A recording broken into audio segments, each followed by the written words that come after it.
días. Pues, después de Pablo, la mamá de Pablo, ahora le toca hablar al papá de Pablo.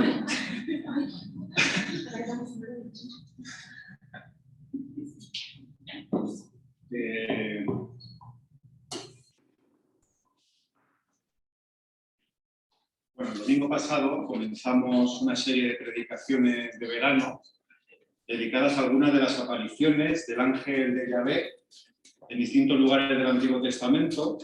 Ángel, como ya explicó Daniel, en una introducción perfecta, aniquilada, significa literalmente mensajero o enviado. Y eso es lo que son estas apariciones, básicamente como de alguien enviado que representa a Dios mismo y que habla como si fuera Dios mismo. Y bueno, vamos a ver uno de esos encuentros, y en esta mañana es el recogido en el capítulo 21 de Primera de Crónicas. Y os pido mucha atención, porque como dicen algunos de los comentaristas respecto a este capítulo, que es un capítulo además largo, estamos ante uno de los textos más difíciles de toda la Biblia. Así que bueno, si alguien venía en modo relax aquí a ver qué puedo captar, como se cierra un poquito, a lo mejor se pierde todo. Bueno, le he pedido a alguien que salga aquí a leerlo. David, tú que tienes buena voz. Primera de Crónicas 21.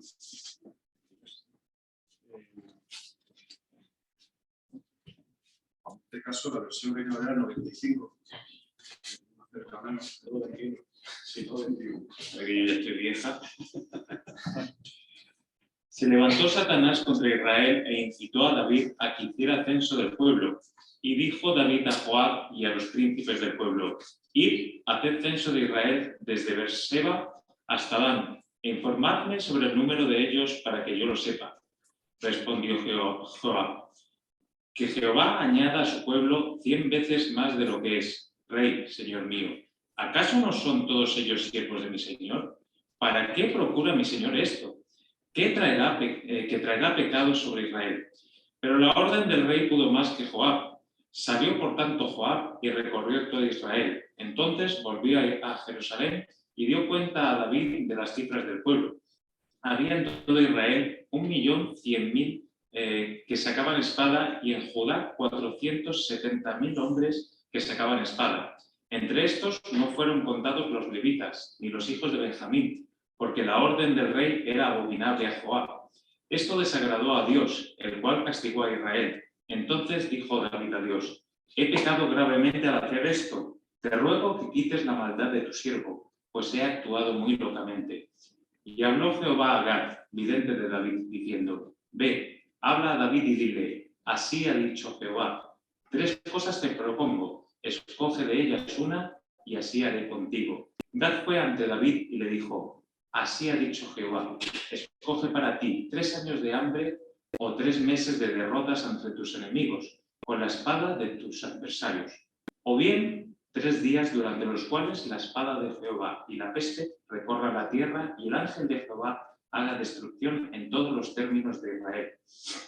Mira pues que responderé a quien me ha enviado. David respondió a Gad: estoy en grande angustia, prefiero caer en la mano de Jehová, porque sus misericordias son muchas en extremos, que caer en manos de los hombres. Entonces Jehová envió una peste sobre Israel y murieron 70.000 hombres. Envió Jehová al ángel a Jerusalén para destruirla, pero cuando ya estaba destruyéndola, miró Jehová y se arrepintió de aquel mal, y dijo al ángel que destruía: basta ya, detén tu mano. El ángel de Jehová estaba junto a la era de Ornán, el Jebuseo. Y alzando David sus ojos, vio al ángel de Jehová que estaba entre el cielo y la tierra, con una espada desnuda en su mano, extendida contra Jerusalén. Entonces David y los ancianos se postraron sobre sus rostros, vestidos de ropas ásperas. Y dijo David a Dios: ¿no soy yo el que hizo contar al pueblo? Yo mismo soy el que pequé, y ciertamente he hecho mal. Pero estas ovejas, ¿qué han hecho? Jehová, Dios mío, caiga ahora tu mano sobre mí y sobre la casa de mi padre, pero no envíes la peste sobre tu pueblo. El ángel de Jehová ordenó a Gad decirle a David que subiera y construyera un altar a Jehová en la era de Ornán, el Jebuseo. Y David subió, conforme a la orden que Gad le había dado en nombre de Jehová. Al volverse Ornán, que estaba trillando el trigo, vio el ángel, y los 4 hijos que estaban con él se escondieron. Cuando David llegó a donde estaba Ornán, este miró y vio a David. Entonces salió de la era y se postró en tierra ante David. Luego dijo David a Ornán: dame este lugar de la era, para que edifique un altar a Jehová. Dámelo por su cabal precio, para que cese la mortalidad en el pueblo. Respondió Ornán a David: tómala para ti, y haga mi señor el rey lo que bien le parezca. Yo daré los bueyes para el holocausto, trillos para la leña y trigo para la ofrenda. Replicó el rey David a Ornán: no, todo quiero comprarlo por su justo precio, porque no tomaré para Jehová lo que es tuyo, ni sacrificaré holocausto que nada me cueste. Y dio David a Ornán por aquel lugar la suma de 600 siclos de oro. David edificó allí un altar a Jehová, en el que ofreció holocaustos y ofrendas de paz e invocó. Y le respondió por fuego desde los cielos en el altar del holocausto. Entonces Jehová habló al ángel, y este volvió su espalda.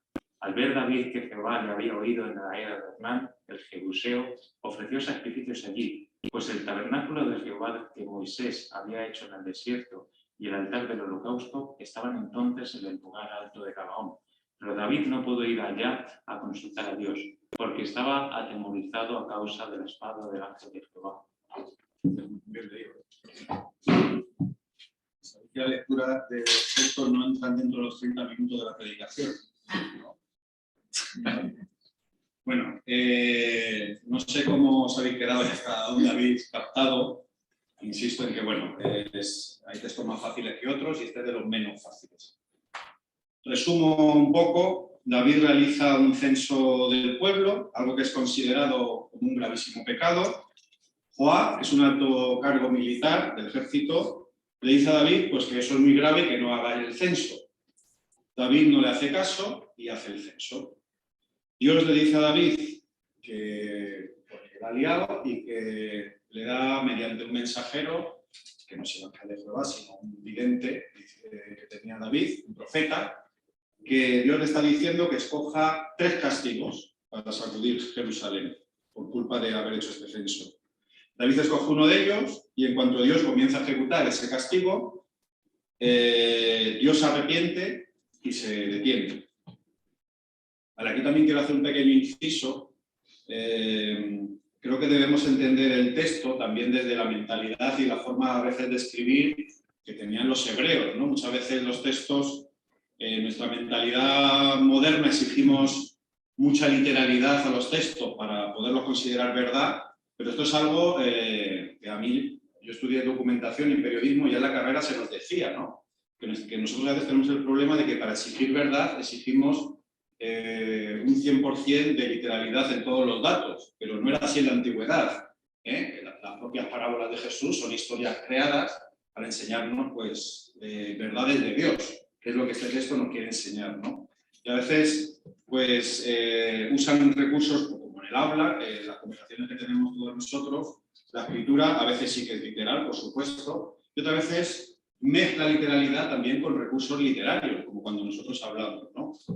¿Por qué estoy diciendo un poco todo esto? Bueno, no voy a entrar en los detalles, que ya digo que es un texto difícil, que tiene ciertos puntos muy debatidos, polémicos, no daría tiempo ni sería el caso, que voy a tratar de traer pues, un mensaje pastoral, pero por ejemplo cuando dice que Dios dice, bueno, este es el castigo que voy a ejecutar, y cuando comienza y apenas lleva un 5% de su ejecución, es el texto que Dios separa porque se arrepiente de lo que había dicho y lo deja ahí.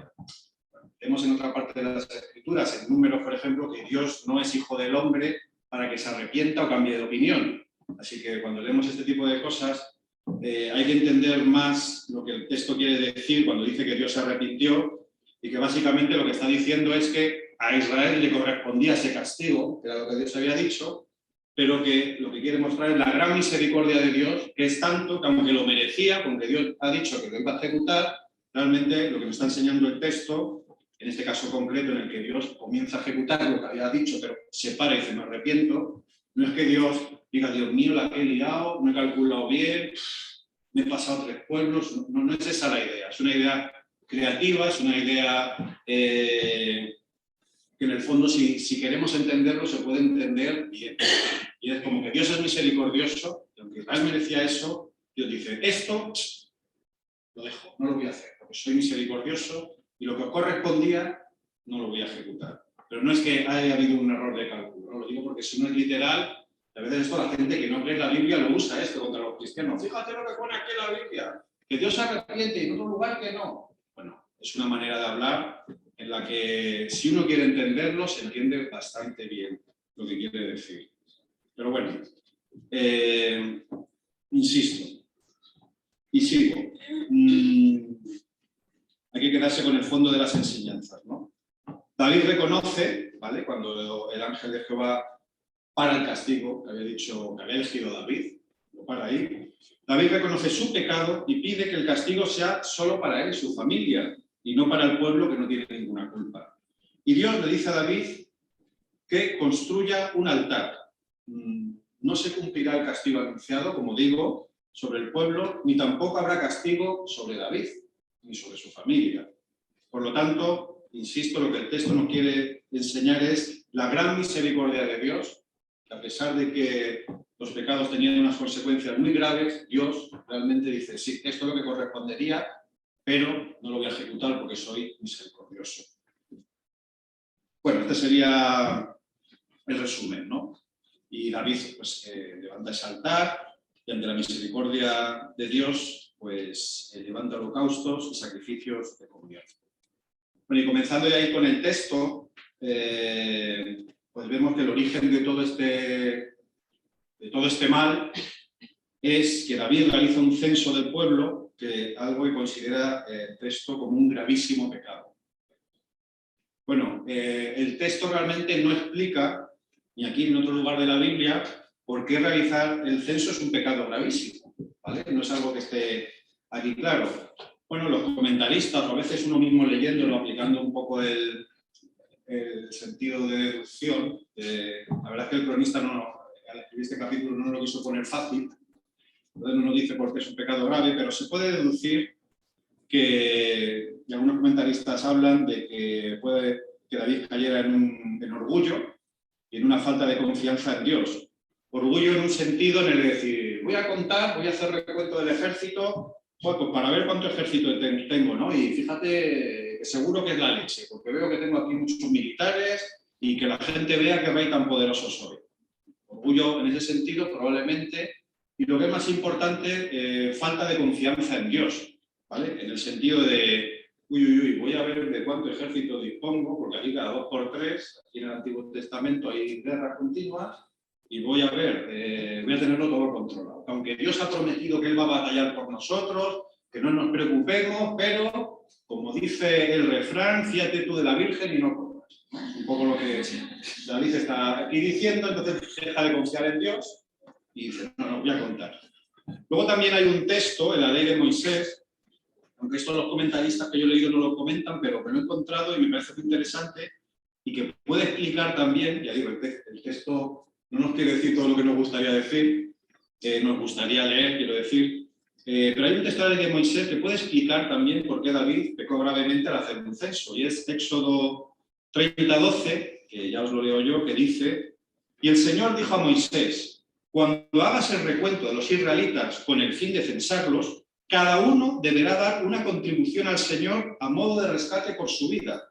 Así no recaerá sobre ellos ninguna calamidad o plaga al ser empadronados. Esto puede darle cierto sentido porque según esta ley, si David, insisto, no lo dice el texto, o sea, esto es terreno de la especulación, pero si David a lo mejor no tenía en mente pedir al pueblo esta contribución que obligaba a la ley, ya hemos visto en la ley de Moisés que decía que vendría entonces plaga y peste sobre el pueblo, que es lo que le dice Joab a David. Dice, ya desde el censo van a venir calamidades. Y puede que a lo mejor David no quisiera pedir este impuesto. O puede ser que David dijera, la ley dice que cuando hagamos censo hay que pedir impuestos. Con lo cual, por un capricho suyo, por algo de orgullo, por algo de que él quería tener las cosas controladas y no fiarse de Dios, encima le iba a gravar al pueblo con impuestos innecesarios, impuestos bien gordos. ¿Vale? Entonces, bueno, ¿cuál de todas estas ¿Quién quiere ser millonario? ¿Cuál de todas estas opciones nos quedamos? Bueno, en cualquier caso, cualquiera de estas posibilidades tienen más o menos, a lo mejor es una mezcla de todas, tienen en común que en el fondo en David hay una desconfianza de lo que Dios dijo que iba a hacer con el pueblo, que es gobernar, descansar en él, pelear por ellos. Y esto es lo que parece que hay detrás de David. Una cierta desobediencia y falta de confianza en el pacto, en lo que Dios les había hablado. Y lo que está claro también es que el problema no era tanto realizar un censo, ¿vale? Esto también puede chocar. Por eso digo que el texto, por eso tanta gente lo considera difícil, porque hay cosas que a nuestra cultura, a nuestra mentalidad chocan, ¿no? El censo en sí mismo no parece que fuera algo malo, pero lo que sí está claro es que la motivación de David no era la correcta para hacerlo. Eso sí que está claro. Entonces aquí ya tenemos una enseñanza, tenemos varias que ir sacando. Una es que podemos tomar decisiones que no son malas en sí mismas, por ejemplo, cambiar de trabajo, voy de una empresa con otra, y eso en sí mismo no es malo, pero sí que puede ser algo que Dios no apruebe cuando la motivación es equivocada. Es decir, por poner un ejemplo, pues a lo mejor yo gano suficiente dinero en mi trabajo, tengo una familia, pero me gustan los lujos y me voy a cambiar a otro donde me van a dar mucho más, pero claro, voy a estar todo el día trabajando y voy a tener a mi familia desatendida por años. Pues eso es una actitud que entiendo yo que desagrada a Dios, no por cambiarte de trabajo, sino por la motivación, por lo que has hecho, ¿vale? Yo creo que en la vida a veces esto puede ser un poco sutil, porque decimos, bueno, cambiar de trabajo no es pecado, comprarme este abrigo no es pecado. Claro, si te compras el abrigo para lucirte y porque lo que te gusta es que te admire, y yo qué sé, las desmotivaciones que pueda haber que realmente no sean las propias que Dios pide para nuestra liberación y para caminar conforme a lo que Él enseña. Entonces yo aquí ya veo esta enseñanza, ¿no? Que el censo veo que se hacía en la Biblia, pero que aquí en este caso era un pecado gravísimo. La motivación, el por qué lo hacía, no era lo correcto. Vale, pues bueno. Si seguimos leyendo, vemos a Joab, ¿vale? Después de esto, de que David le dice a Joab, que es un militar que se encarga del censo, le dice, se da cuenta del error y le dice a David que se está equivocando. Le dice, David, pero esto va a ser una desgracia para Israel. A pesar de eso, David dice, me da igual lo que tú opines, yo soy el que mando, pues tú lo haces y punto. Otra enseñanza que hay detrás de esto, pues que el texto nos habla de la necesidad de escuchar a otros. Y Joab, además de lo poco que se dice en la Biblia, no era un personaje muy ejemplar, ¿vale? Era un asesino, había hecho cosas un poquito feas. No era un modelo. Pero en este caso tiene la razón.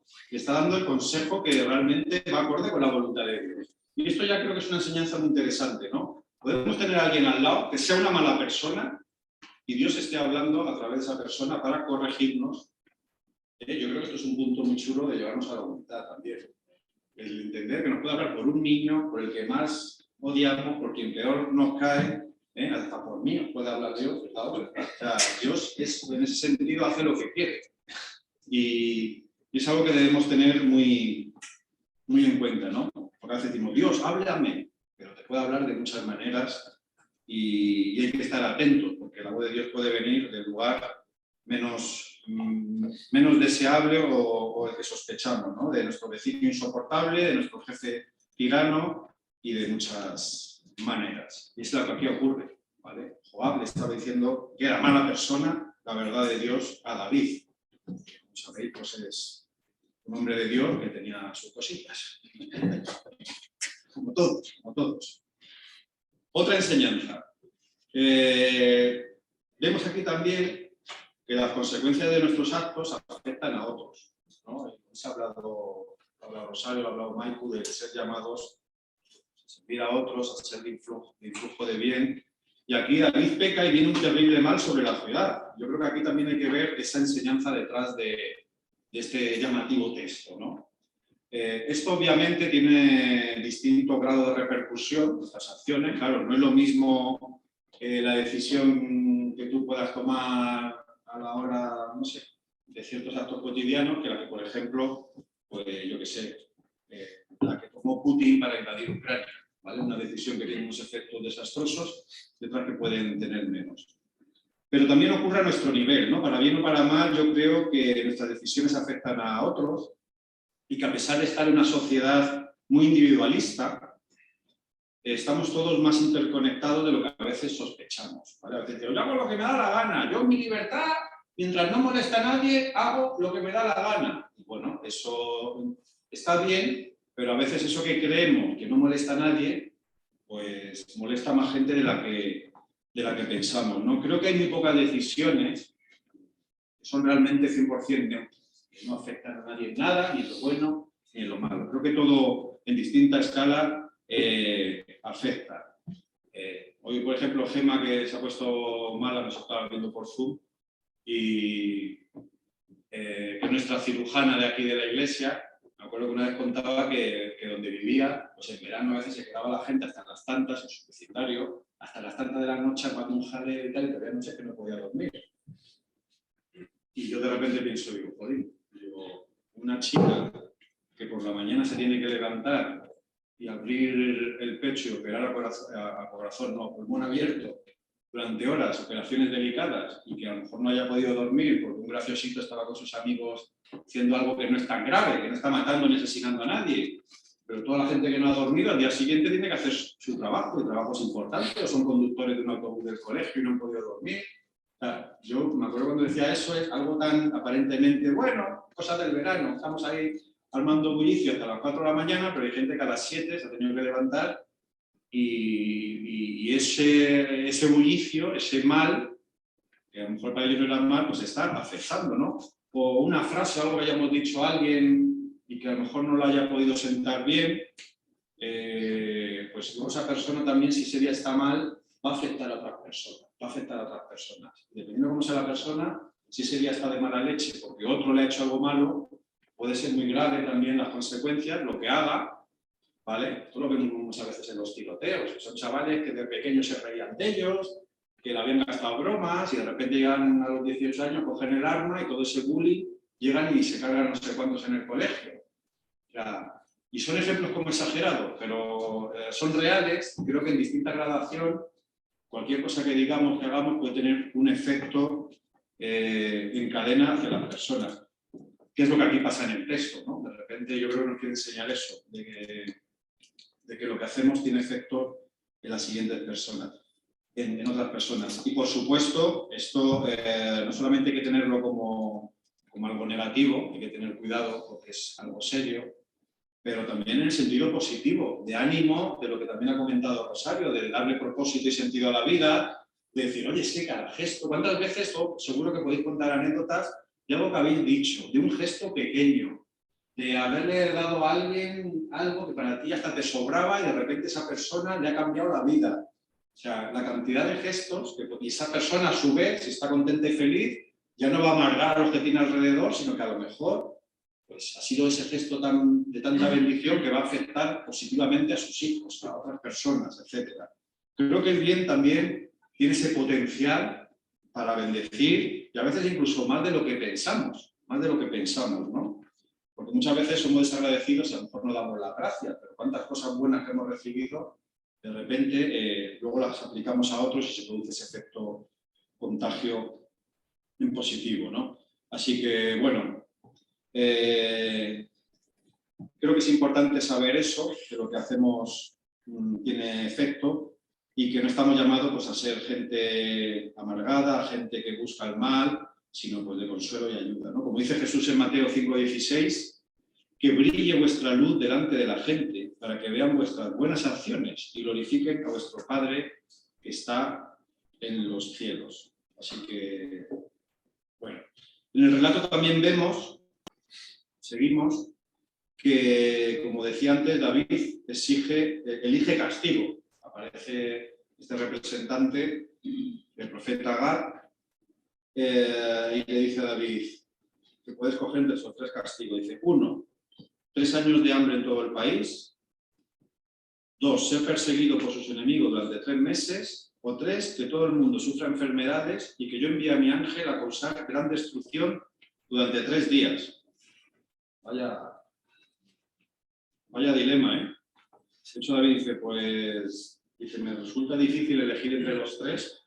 Hay que ver un poco la enseñanza también que hay detrás de esto. ¿Vale? Luego también los números tienen su simbolismo. Os digo que el texto en realidad es muy rico, hay muchos niveles de enseñanza y es muy importante quedárselo con lo que hay el fondo detrás de estas escenas que, bueno, a priori, para nuestra mente nos resulta muy impactante, ¿no?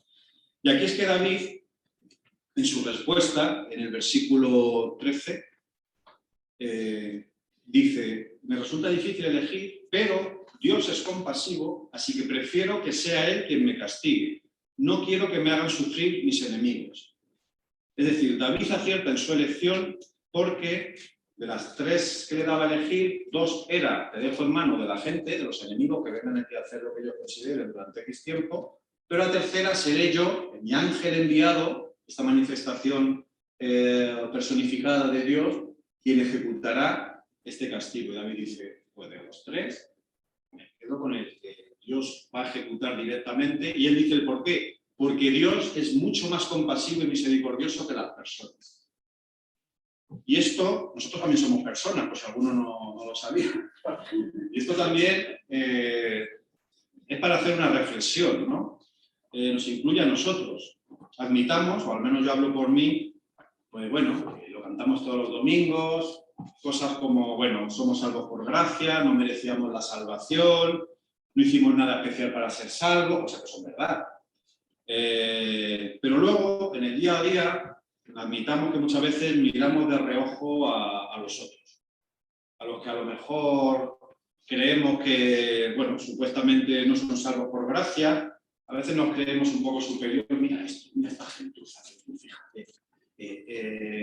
Y en lugar de desear que otros pecadores, otras personas, otros colectivos, etcétera, etcétera, a los que a veces se habla, yo al menos es lo que observo, yo alguna vez también he caído en ello con cierta arrogancia, desprecio en el fondo, no es muy coherente ni muy consecuente con eso de que cantamos de yo no merecía nada, yo soy como cualquier otro, no hice nada especial, pero luego admitamos que no pensamos, ni actuamos, ni hablamos como si eso fuera verdad. Por eso tenemos que cantarlo todos los domingos, porque es algo que se nos tiene que calar con más profundidad. Yo con mi hijo, una de las películas de estas típicas de Marvel, que al final, pues el villano se va volviendo cada vez más villano, no sé qué, y en una de las escenas de una de las películas, ya has visto lo mal que ha hecho el villano, horrible, tal, y está peleando con el bueno, que además es una escena final que son familia. Yo me acuerdo viéndola con mi hijo, y mi hijo llega un momento en que el bueno está ahí, tiene al villano, lo típico, o sea, ni se spoiler ni en nada. Y dice, ¡mátalo ahora! ¿No? Malo, ¿no? Es lo que te pide el cuerpo. Y yo aproveché, no sé si incluso lo he contado del púlpito, y yo aproveché pues, para comentarle a Pablo, digo, a ver, Pablo, digo, sí, aquí todos queremos que se lo cargue, porque es muy mal. Digo, pero ¿no sería más bonito que esa persona fuera redimida? No uso el término redimida, esto a veces lo decimos incluso a los no creyentes y no tienen idea de qué hablamos. Pero entre nosotros nos entendemos, ¿no? ¿No te gustaría que esta persona realmente se diera cuenta que ha hecho mal, que se reconciliara con su hijo, que se arrepintiera de verdad y que esta persona villana, malvada, cambiara para siempre y pudieran volver a tener una relación de amor y constructiva? Claro, así con mi hijo dice, pues sí. Pues sí. Pero sin embargo hay algo como dentro de nosotros que ¡mátalo, venga, tal! Y luego cantamos, fui salvo por gracia, no decir nada, ¿no? No es del todo coherente. Yo creo que aquí es algo que también el texto nos está enseñando, ¿no? Está dentro de nosotros y por eso la gracia realmente es asombrosa y escandalosa, incluso también entre los religiosos, como ocurría en tiempo de Jesús, ¿no? La gracia, que personas, los indignos, los desechados, la peor calaña fuera acogida por Jesús, pudieran venir y reorientar su vida con Jesús, a muchos eso no les gustaba, ¿no? Entonces, aquí en este texto, pues vemos que para terminar, David le dice a Dios, dice, castígame a mí y no a esta pobre gente que no tiene la culpa de mi pecado, ¿no? Bien por David, ¿vale? Porque el castigo iba a venir sobre el pueblo, y David dice, no, que sea a mí, a mi familia, pero no a los demás. Y lo maravilloso es que no va a haber castigo ni para ni se va a ejecutar el castigo para el pueblo, ni para David, ni para su familia. El capítulo termina con Dios mandando edificar un lugar para el holocausto, y David haría allí, dice además una expresión muy bonita, holocaustos y sacrificios de comunión, ¿vale? Porque al final de lo que se trataba era de la reconciliación de Dios con David y con el pueblo, ¿no? Así que un lugar donde hubo pecado, donde hubo orgullo, donde hubo falta de confianza en Dios, donde hubo muerte, ahora será lugar de misericordia, de restauración y de reconciliación con Dios, de perdón. Demostrar que aunque las personas merecían algo muy malo en ese momento, Dios opta por parar todo el mal. Y dice el texto además, un detalle muy interesante, que David, en el lugar en el que Dios le dice que hay delante el altar para los holocaustos, pues pertenecía a otra persona, y David dice que va a pagar un precio justo a esa persona, porque dice el texto, que Dios no quiere ni quitar ni expropiar a nadie, que quiere a su dueño darle su precio justo. Entonces, un lugar como es el templo, que va a representar la justicia,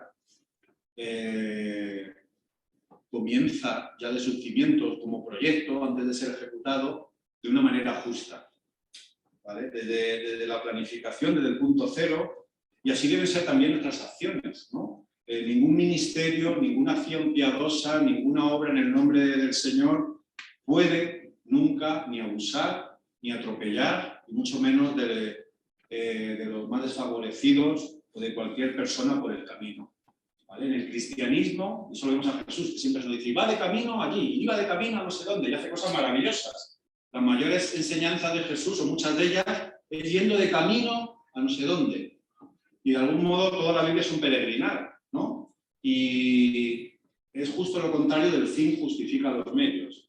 En la fe cristiana, el cómo hacemos las cosas, ya desde el comienzo, ya aquí se pone un altar y dice, sí, pero aunque David sea el rey, aunque sea el que dice ordeno y mando, esto pertenece al Señor y le vamos a pagar el precio justo. Y por algo lo dice la Biblia, ¿no? Dice, para aquí hacer el holocausto.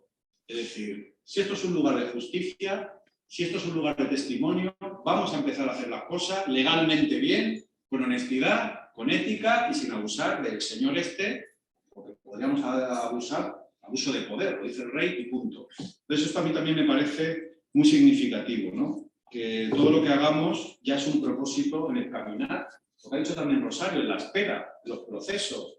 Esperamos ver los resultados, pero desde el comienzo ya es un fin, ya es un propósito, cómo hacemos las cosas. Así que bueno, ya termino. Ese es el lugar que representa pues, que no va a haber castigo, que va a haber misericordia, y se construirá el gran templo de Salomón, el lugar que bueno, pues ya ha desaparecido, y ahora sabemos desde que ha llegado Jesús que de hecho ese templo apuntaba a Jesús mismo, ¿no? Jesús es la reconciliación final con las personas. Ahora los templos, dice la Escritura, que somos nosotros. O sea, los templos ahora son andantes, ¿no? Porque está el Espíritu Santo de nosotros y representamos, somos embajadores pues, de esa reconciliación también, de esa misericordia que hemos visto en el texto de hoy, ¿no? Somos llamados a anunciar ese reino que se ha acercado, incluso aunque seamos rechazados, ¿vale? Como cuando Jesús es rechazado en algunas aldeas, el texto este en el que Juan y Jacobo le dicen a Jesús, dice, Señor, ¿quieres que mandemos que descienda fuego del cielo como hizo Elías y los consuma a todos aquellos que te han rechazado? Y es muy interesante porque esto Jesús dice que se vuelve y lo reprende diciendo, pero bueno, vosotros no tenéis ni idea de lo que estáis diciendo, no sabéis de qué espíritu sois, porque el Hijo del Hombre no ha venido para perder almas, sino para salvarlas. Así que estamos en ese momento, y que así sea, que podamos leer también este tipo de historias, y que el Señor de este modo, y que el Señor nos ayude a vivirlas como agentes de misericordia en nuestro día a día, y que, pues, que al final puedan mirar a Jesús y la gente sea libertada. Amén.